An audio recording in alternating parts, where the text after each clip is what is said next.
hello everyone. I'm Oriana. I'm from the Environment Department here at Trination, and I'm here with István Kósa from our project Climate Smart Forest in Transylvania, in Romania. We have been working together since last year. We started working in the Hamas mountain, right? That's how you pronounce it. And Hmm? we have been Yes. having a good progress there in 2 planting sites.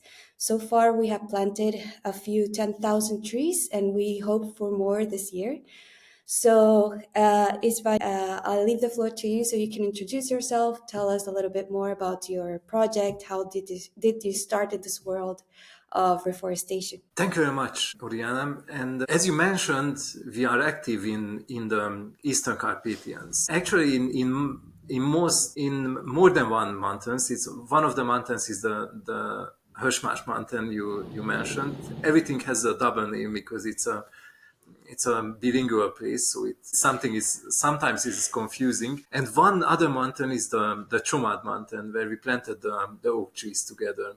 And that's our favorite place because that's the one place which appears in almost all of our updates because it's much more easier to to go there, and it's much nicer. So it's next to a real forest wilderness. And these are the main sites we worked together in the last year. Actually, we started the collaboration 1.5 years already. So time flies. The first planting happened one year ago, but our collaboration started a bit earlier. So it really starts to fast. But that's it. Me personally, as a formation, as an education, I'm an ecologist.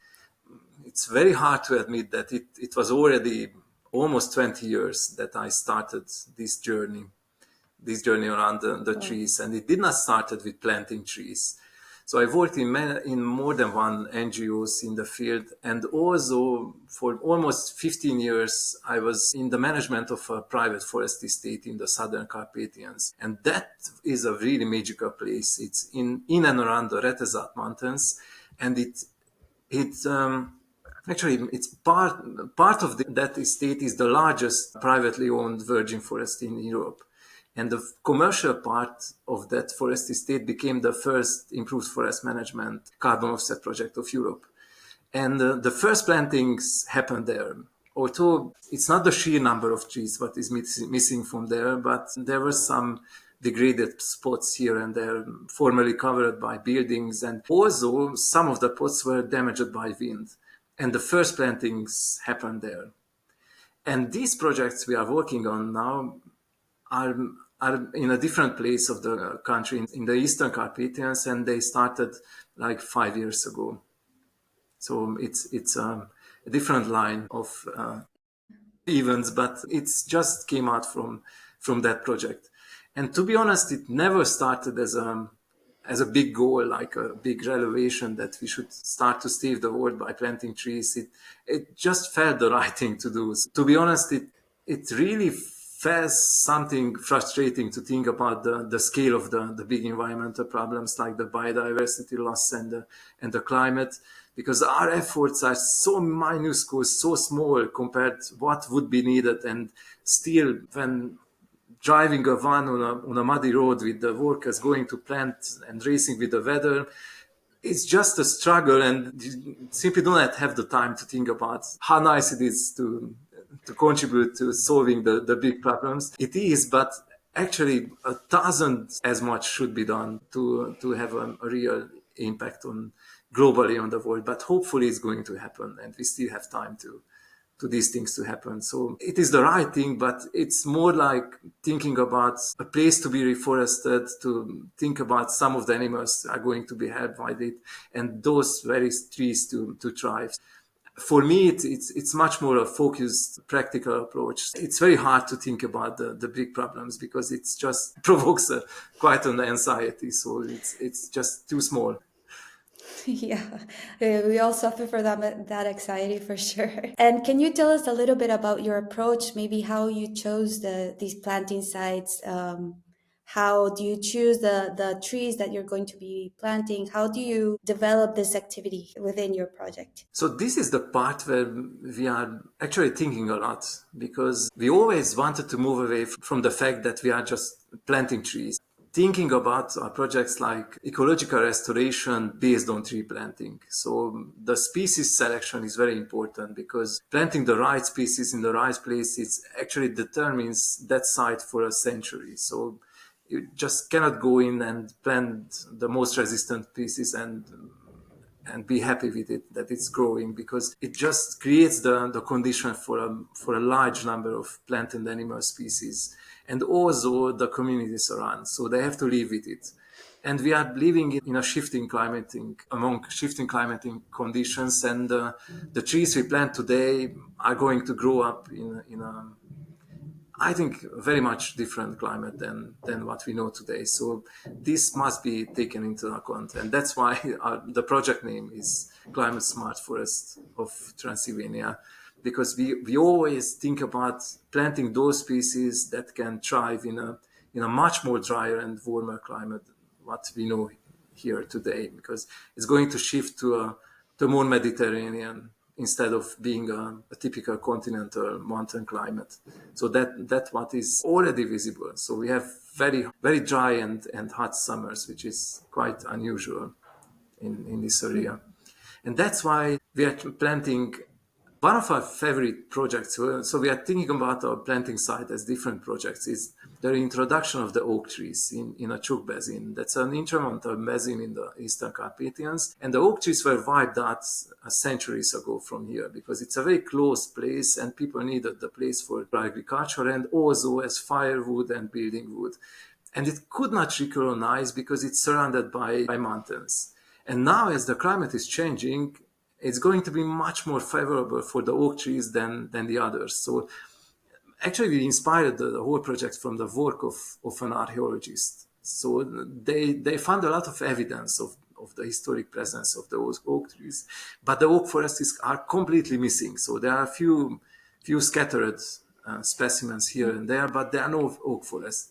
And then we are trying to plant back groves, which can function as a seed source in the future. This is actually our favorite project. So the species selection was evident because it needs to be an oak dominated stand. And as a byproduct, as a positive side effect, they are also sustain a lot of biodiversity. So the oak forests are the most biodiverse forests in Europe. So it's just a synergic positive effects if we manage to plant enough and keep them thriving. I see, for example, your project is really famous in our platform and between our team members in Tree Nation because of the pictures that you post about bears and animals that are walking through the planting sites. So, can you tell us a little bit? Maybe are they favorable for the planting sites, or are they maybe threatening the little seedlings? Do you have any issues in this aspect of the project? It's much more complex. So I cannot say yes and no. The bears and the carnivores are very benefic because they just keep the deer moving around. And at first, every planting site is so much different because in some places we are afraid of the domestic animals, and we have to make sure that the place is not going to be grazed one day with a flock of sheep. And in this part, we work together. It's not a problem. So we just talk to the farmers around and they never approach it. Instead, we have a lot of deers working around. And in the summer, we had absolutely no problem because we also had the bears, and also once we saw a lynx on one of the cameras, and they're moving around. So they cannot just stay in the middle of the plantation and start eating the seedling buds, but they have to cross it fast and then come back and fast and always changing their places. But in the winter, they actually trimmed a lot of seedlings. They are not destroying it completely, but it just delays the growth, and we have to do something with it because in the winter most of the bears are inactive, so they are just staying in the dens and not moving around, and then the deers are more at ease and just stay there and start eating the buds. So this is the lesson from last year. So we have to take care and apply some deer repellent on the seedlings. So that cannot be calculated from the beginning. It must be learned in the process. But anyway, these are really wild places, and what I see with our projects, I see tree planting as a Trojan horse of the conservation, because a lot of people can accept tree plantings who would not expect like hardcore conservation, taking care of bears and not hunting them and these kind of activities. But by planting some areas and creating favorable conditions for the wildlife to thrive, indirectly we can influence also the people to accept the wildlife. So we are keeping the wildlife in those spaces and provide food source for them. Slowly it can change, and that's why we are always organizing open days for the locals and especially for the children's. And these open days are as much about the animals as the trees themselves. So we try to educate that those are also our neighbors, and we have to accept them, because otherwise in a few years they can be pretty much wiped out, like in every part of Europe. And that would be a pity, so it should not happen. And we really see our projects, the tree plantings, as a Trojan horse. So we just push in and make people accept these kind of approaches and perspectives. Well, that's really nice. I was actually going to bring it up. Like another part of your project is also having these open days, and I see through your updates and all the information that we share, is that you are actually teaching the youth, the local communities from. I imagine they are living close by to the planting sites, to be able to participate in this. So I see that you also have like maybe identifying the leaves of the trees, or that's what I see from your updates on our website. But what do you teach in these open days besides also accepting the wildlife of the planting sites? Actually, they are less about the tree planting itself, because most of our trees are planted by paid workers who paid as it should be. So we are not basing the tree plantings on volunteers. So we are planting some trees, of course, in these events most of the time. But in many times we are just talking about the species, talking about the whole concept, why it's important to plant trees. And it's very important in this area because we are living and working in a definitely a rural area of Romania.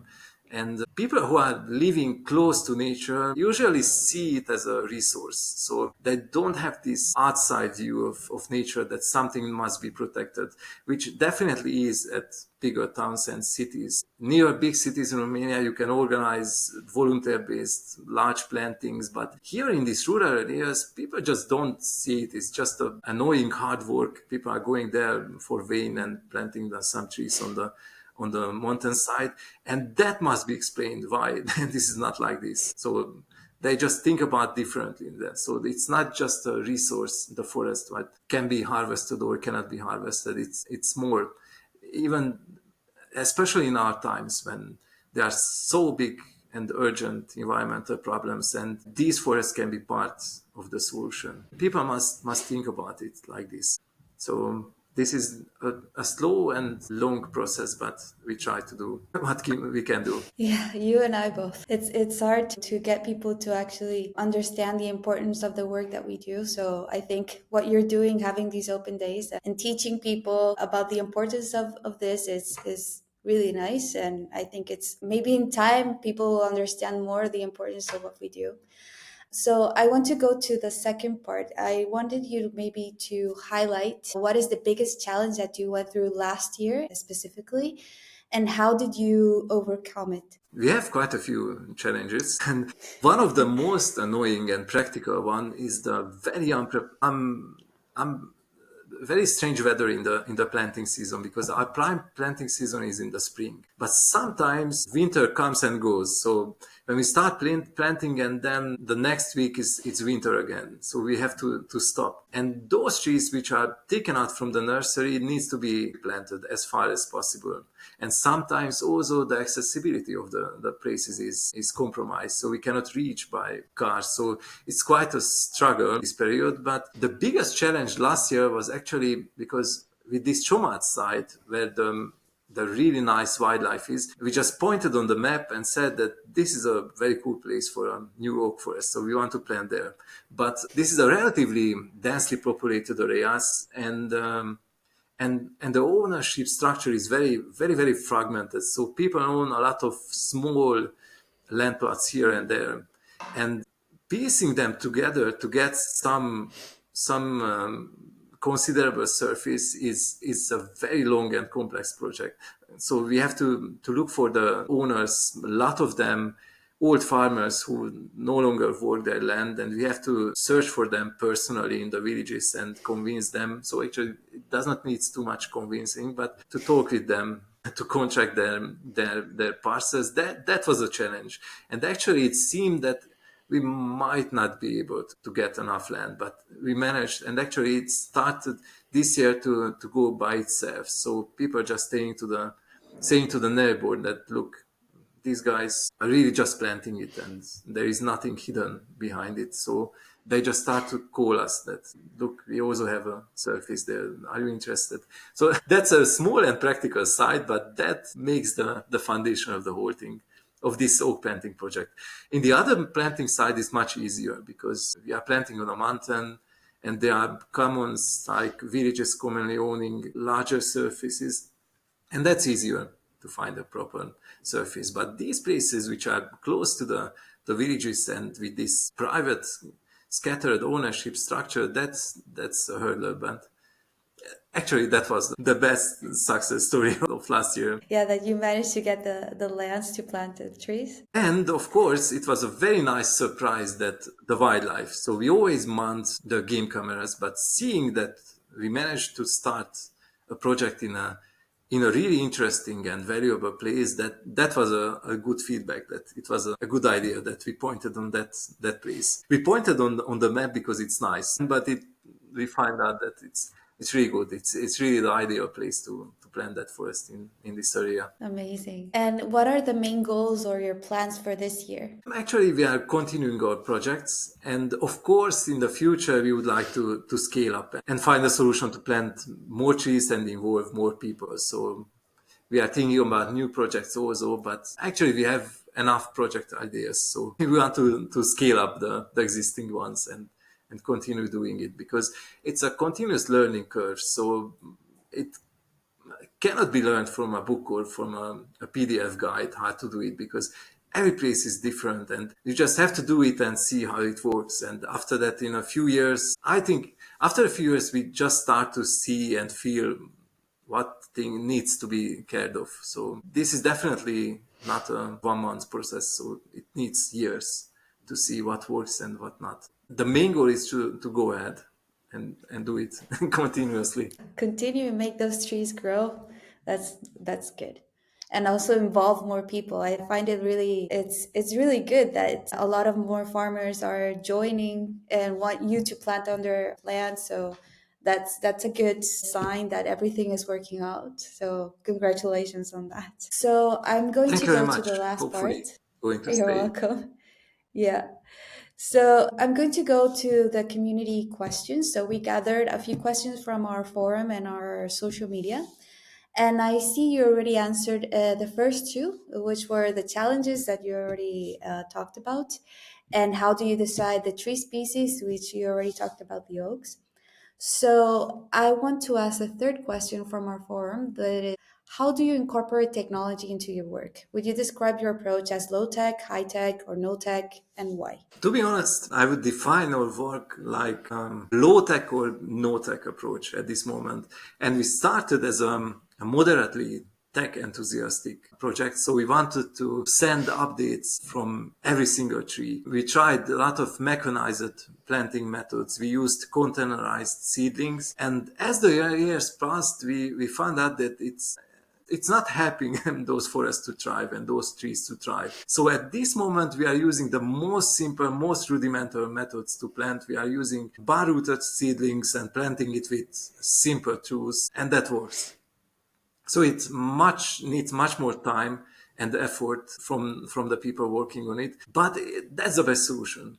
So basically, I would say we are a non-tech project, except of our game cameras around the place, because otherwise it's quite rudimental and simple. It just proved the most effective method.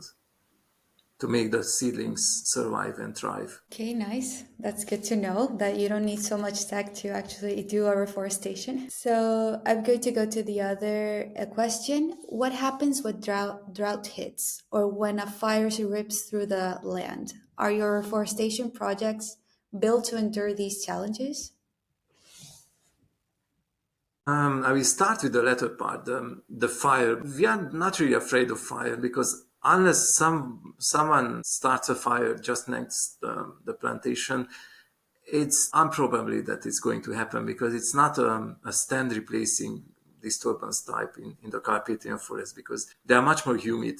So wind damage and insect outbreaks are, then we turn back to the species selection.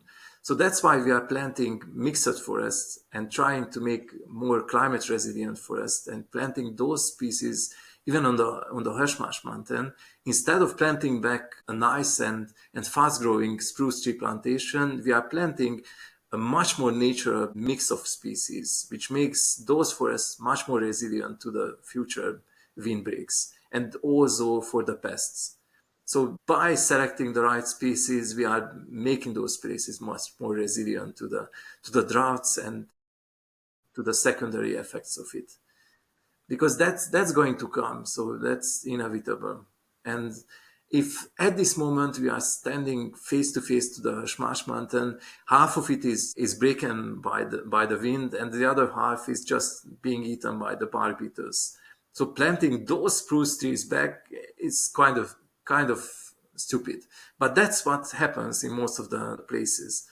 So that's because spruce grows faster and produces the wood the industry needs. Probably they are not going to be able to mature in the next century. So it's kind of stupid to plant back those kind of trees. And we also see those plantings much more as an example. So with our few hectares, we are not going to change too much, but by talking about it, it starts to have an effect.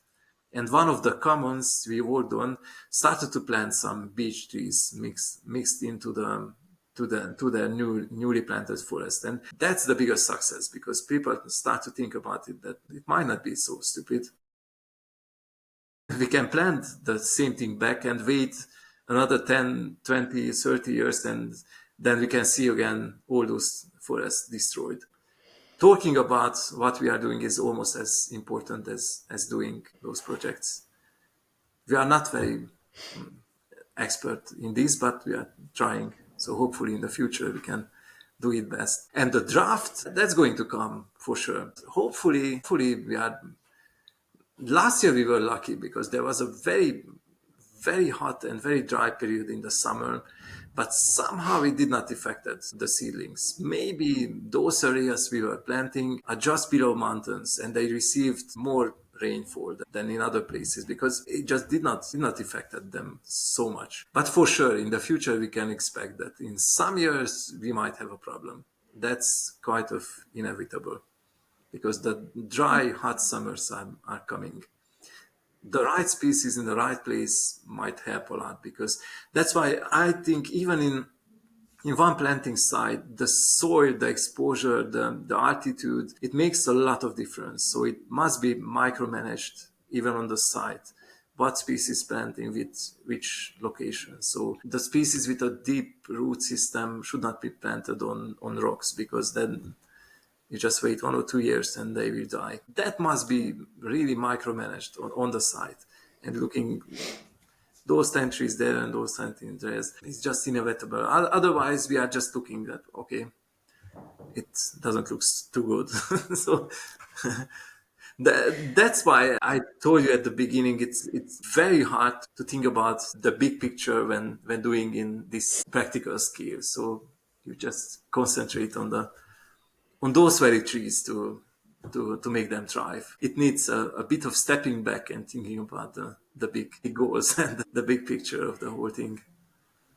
Yeah, for sure. I think it's a good approach also to this micromanagement because you understand, you learn more about the process of growth, you understand the challenges, maybe new challenges are coming. So you need to start learning to how to adapt and how to help this tree survive. And I think that comes with the last question, which would be like, once the samplings are planted and established, can they survive on their own, or they do require longer term care? And maybe for how many years do you do this micro management of the trees? Generally, it is for 5 years they need some kind of attention. The trees which are planted in former grasslands, like former hay meadows or pastures, they just need to be protected from extreme herbivore damage. So making sure that domestic animals are not going to graze in that area, and our deer friends are not going to destroy all of them. And that's pretty much all of it.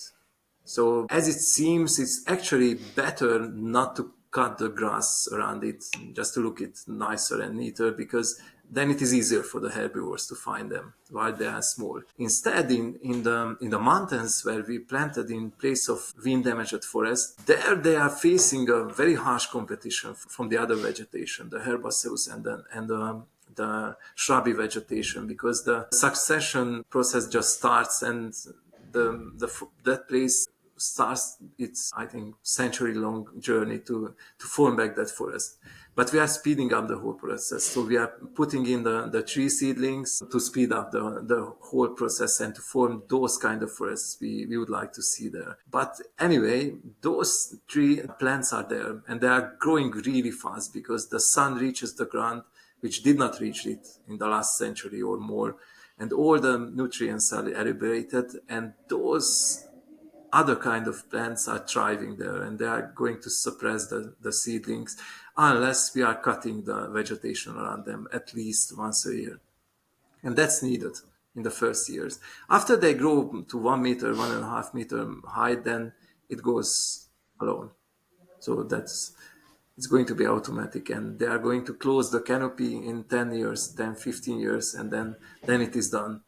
Because it's very sure that without planting those trees on these areas, for the next century, we would not have the climax forest on those places, because there are a lot of places which were wind damaged and left like they were. After 30, 40 years, it's just a shrubland. So hazel, willows, everything like that.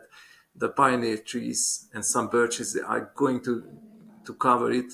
And of course, in a century or 1.5 century, it might be converted naturally to a forest, but it's just might be too much for us humans.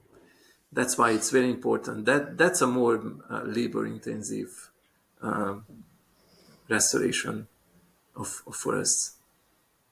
It's counterintuitive, but it is.